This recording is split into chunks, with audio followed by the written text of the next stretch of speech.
They don't have the votes to convict. We had 45 people, 45 Republican senators say that the whole charade is unconstitutional. So what does that mean? It means that impeachment, the trial, is dead on arrival. There will be a show, there will be a parade of partisanship, but the Democrats really will not be able to win. Ladies and gentlemen, Rand Paul, with 45 Senate Republicans voting to dismiss Donald Trump's impeachment trial, the New York Times reports it this way tonight, and we quote, "The overwhelming level of Republican support exceeded what almost anyone was expecting. Donald Trump has vanished. He's vanished from sight. He has vanished from Twitter, out of sight, out of mind in all but MAGA nation. Why then does he only seem to live on in the minds and hearts of the sniveling cowards?" Well, good evening, Brian.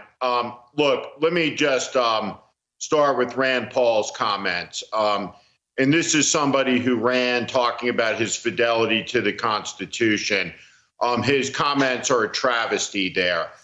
Even in the height of Jim Crow in the South, when there was violence done against Black Americans, occasionally the perpetrators, white people, would be brought before a jury, and a trial would take place. More often than not, in most instances, that trial acquitted those white people, regardless of the preponderance of their guilt. It didn't mean just because you knew in advance that they would be acquitted that there shouldn't be a trial. Because one day there was accountability, there was justice. It's not about winning, it's about justice.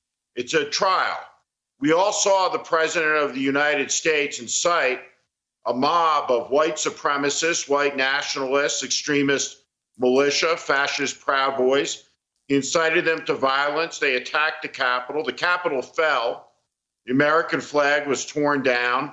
The MAGA flag was raised in its place. The floor of the United States Senate, the floor of the House of Representatives were desecrated.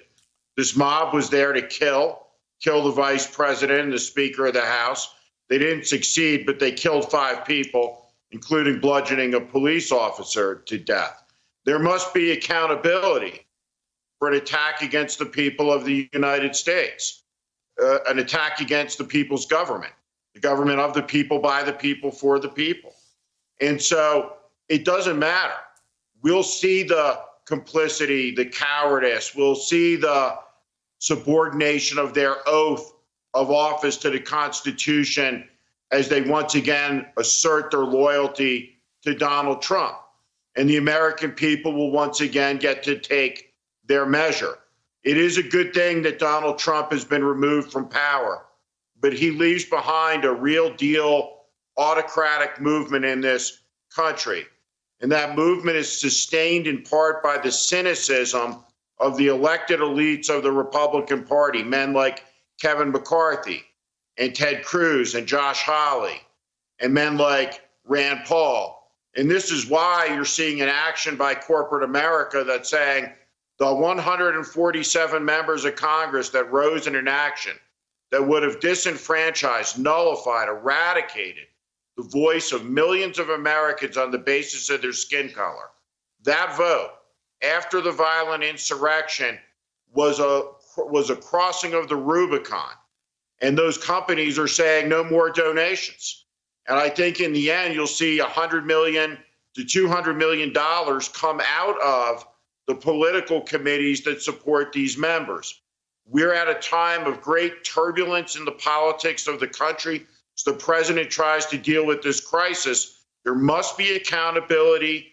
There must be justice, not just for the incited who stormed the Capitol and did the violence, but for the inciters, starting with the President of the United States, but also Senators Hawley, Senator Cruz, and former Majority Leader, now Minority Leader McCarthy in the House of Representatives.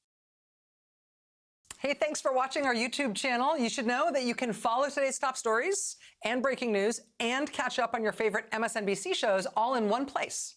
Download the NBC News app today.